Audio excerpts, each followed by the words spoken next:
aujourd'hui on se retrouve dans une vidéo Minecraft Rush.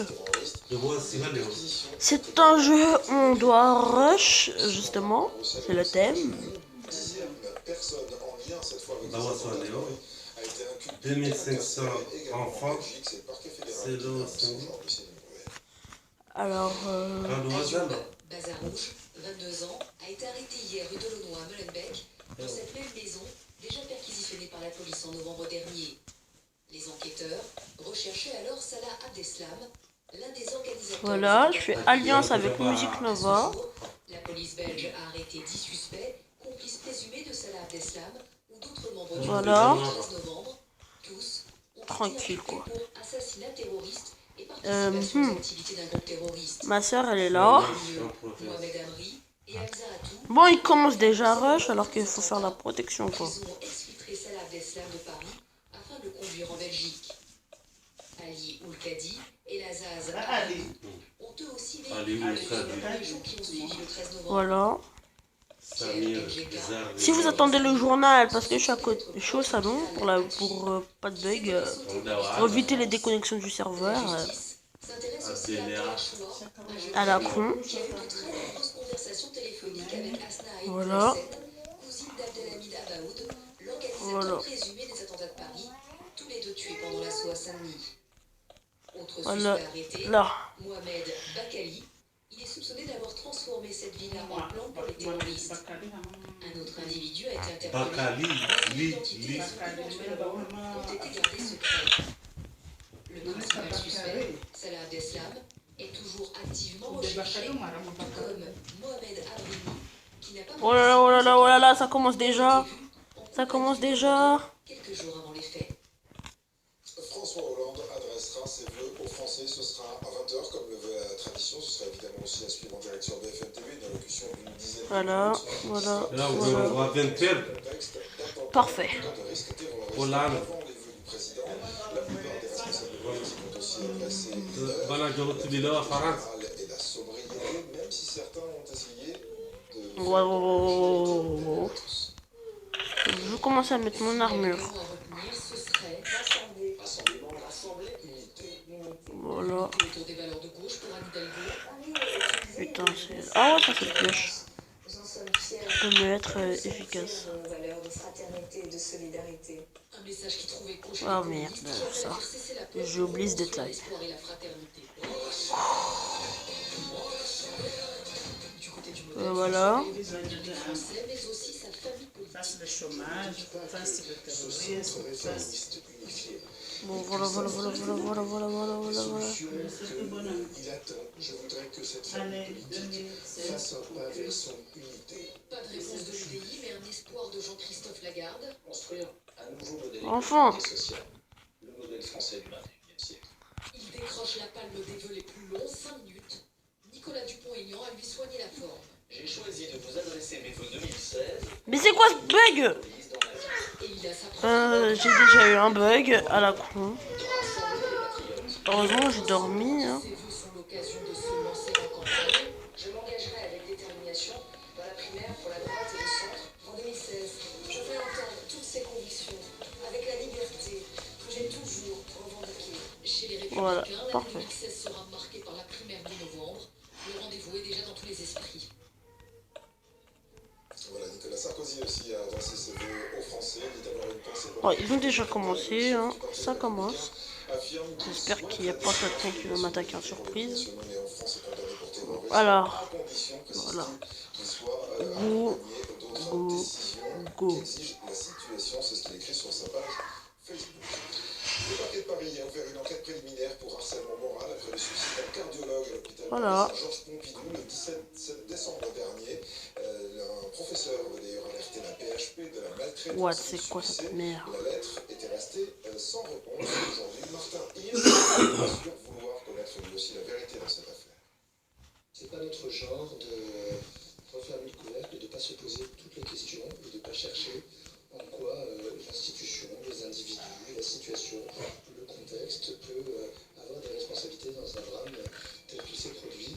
Et notre responsabilité est de faire en sorte qu'on puisse en tirer toutes les leçons, toutes les conséquences. La météo, Rachid. Chine. Très bien, du bon temps. Et merde. Le 1er janvier, une perturbation qui arrivera. Voilà, il a perdu musique. Assez nuageux et même pluvieux autour de la Méditerranée. Je retournais dans ma base. 8 degrés à Biarritz et à Montpellier. Voilà. Kaina sera la prochaine. Nous allons revenir sur les festivals Alors. du Nouvel An ce soir, la soirée de la Saint-Sylvestre, en particulier sur les Champs-Élysées, puisque nous sommes avec Jeanne d'Auxerre, vous êtes l'un des Républicains du 8e arrondissement. Le 8e arrondissement, c'est celui de la plus belle avenue du monde, comme on dit, c'est-à-dire les Champs-Élysées. Regardez, à Madrid, on a décidé de limiter l'affluence de la population sur la place Puerta del Sol à 25 000 personnes. À Bruxelles, on a annulé, le bourgmestre de la ville a dit mieux vaut ne pas prendre de risques. Pourquoi a-t-on maintenu les festivités sur les Champs-Élysées? Kaina, elle est morte. On a l'assurance de la sécurité par le gouvernement, par le Premier ministre, Ça y est. par le président de la République. Donc il n'y a aucune raison que les festivités ne se passent pas sur la plus belle avenue du monde. Nous en avons besoin, nous devons rassurer nos compatriotes, nous devons rassurer le monde entier. Et merde. Nous avons adressé un message de soutien suite aux événements que nous avons connus au mois de novembre. Donc ce soir, c'est simplement de rester sur le message post-13 novembre, et dire Paris est vivant, Paris est debout, et Paris est là avec la population ensemble pour faire la fête. Et merde. Continuer ce soir encore. Nous devons continuer à faire la fête, nous devons continuer à vivre, nous devons être debout, nous ne devons pas montrer à tous ces groupes de fanatiques que nous avons peur. La France, le peuple français est un grand peuple de résistants. Nous devons rester debout. Et je rejoins en ce sens le président Nicolas Sarkozy, qui des Républicains. Donc, qui, dans ses vœux sur Facebook, nous a bien montré qu'il faut absolument que les Français restent debout. On dit que la municipalité était aussi poussée par les commerçants des Champs-Élysées en disant non, écoutez, nous on a besoin de vous, on a besoin d'économie, il faut que les gens soient sur les champs ce soir. Est-ce que vous savez que sur les Champs-Élysées ce soir, la majorité des commerces sont fermés à partir de 18h. Ils sont fermés pour combien de temps? Toute la soirée? Toute la nuit, bien sûr, jusqu'à demain, éventuellement dans l'après-midi, ils vont ouvrir. Non, mais les commerçants sont fermés à partir de 18h. Il n'y a pas de raison économique. Il n'y a pas de raison économique, il y a juste la raison de faire la fête.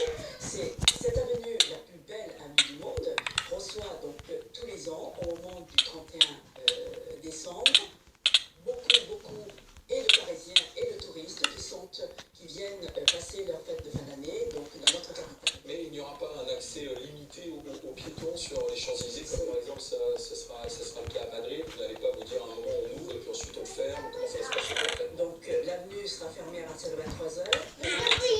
Piétonne, pour que les gens puissent se promener tranquillement. Et on ne limitera pas le nombre de piétons. Il n'y a pas un moment où on va dire stop, c'est fini. Non, du tout. Ce n'est pas du tout ce que j'ai entendu. Et de toute façon, tous les ans, les Français, les étrangers viennent sur cette avenue. Donc, non, il n'y aura pas de limitation dans la fréquentation des piétons qui vont venir. Mais on a quand même limité ce soir les festivités à proprement parler. Ce sera beaucoup plus sobre de toutes les manières. Ce sera beaucoup plus sobre, parce que l'année dernière, c'était une première pour Anne Hidalgo qui avait fait donc un feu d'artifice, mais cette année, en hommage donc, aux victimes, aux proches et tout cela, donc on doit faire un petit peu plus sobre. Et ce soir, vous serez vous-même sur les Champs-Élysées? Je serai sur les Champs-Élysées, je vais accueillir le président de la République à 20h30 pour visiter. Voilà, bon, c'est. Donc, normalement, tout devrait bien se passer. Merci d'avoir été avec nous, Jeanne d'Auxerre. J'allais voir ma soeur. C'est vrai, j'étais. Voilà. Je sais que t'es éliminé. J'ai cassé ton lit. Bon, je parlais à ma soeur, juste pour la narguer un peu. Voilà. Eh bien, il y a encore un petit Bon. peu 18h40, les boutiques ferment à peine ici derrière moi. Mais malgré tout, oui, on sent monter ici un petit air de fête, un petit air de 31. On a pu discuter tout à l'heure avec... Alors ça, je pars de musique. Vraiment avoir voulu venir ici ce soir pour le 31. 31 sur les Champs-Élysées, voir aussi ces illuminations maintenant, mais pas après, pour vous en doutez, éviter la foule. Ils préfèrent d'ailleurs passer leur réveillon à table à quelques rues d'ici, puis pourquoi pas regarder les images en direct sur BFM TV. Il y a un autre passant aussi qui nous a confié être un tout petit peu déçu ce soir. Il n'y aura pas de feu d'artifice. Et puis concernant le bon, on voit, il y a un mec. ces images projetées ici sur l'Arc de Triomphe, ça ne durera que 10 minutes par rapport aux 20 minutes l'an dernier. Puis pour finir, il y a un tout dernier point qui peut refroidir un tout petit peu les esprits. Tata. Sécuritaire. Vous voyez quelques policiers ici derrière moi. En tout, là, je plaisante. 16 000 ce soir déployés pour sécuriser la zone, sécuriser les accès et faire si besoin des contrôles d'identité et des palpations. Ça peut malgré tout rassurer les fêtards qui forcément vont venir ici ce soir sur les Champs-Élysées. Voilà. La sono est prête, la rue sera rendue aux piétons aux alentours, on le disait, de 23h15. Et puis vous savez Alain, ce fameux décompte 5, 4, 3, 2, 1, bonne année, ça c'est toujours au programme.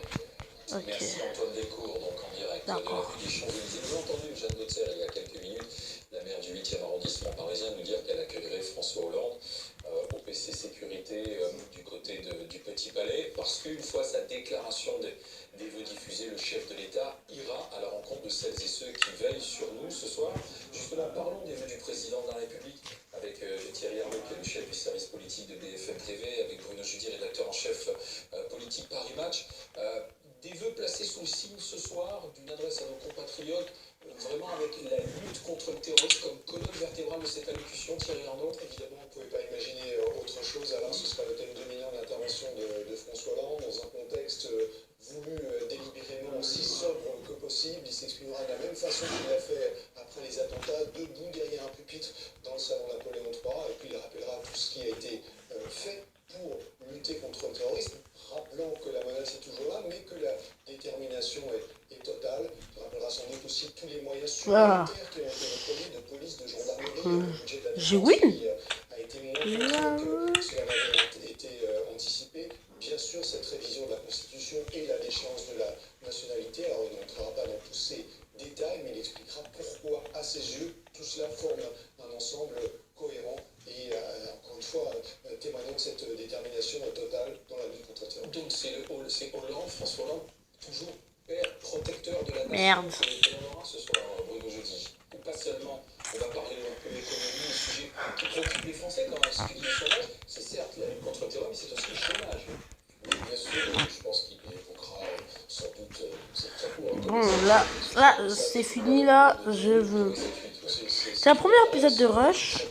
Je dis la première parce que... Je dis la première parce que... Ouais, parce que...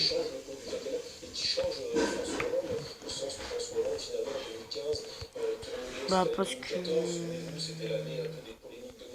Oh putain, ce connard. Oh putain, ce connard. Oh, ce mec, quoi. Lol, quoi. Zombie. Qu'est-ce que c'est, zombie?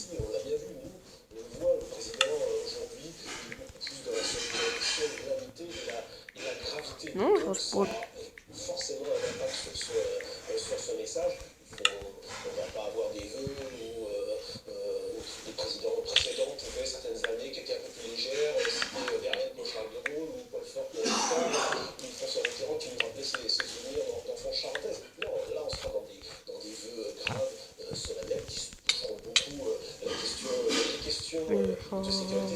C'est une évidence parce qu'aujourd'hui c'est l'obsession des Français. On le voit d'ailleurs à travers les sondages, vous l'avez publié, la lutte contre la menace terroriste est au centre de toutes les préoccupations. Donc ce soir, c'est en François dit d'ailleurs souligné sa phrase, le pacte de sécurité prime sur le pacte de responsabilité. Cette phrase, à elle seule, résume l'état. Bon, c'est la fin de la vidéo. Bon, Ethan a gagné. Et c'est la fin.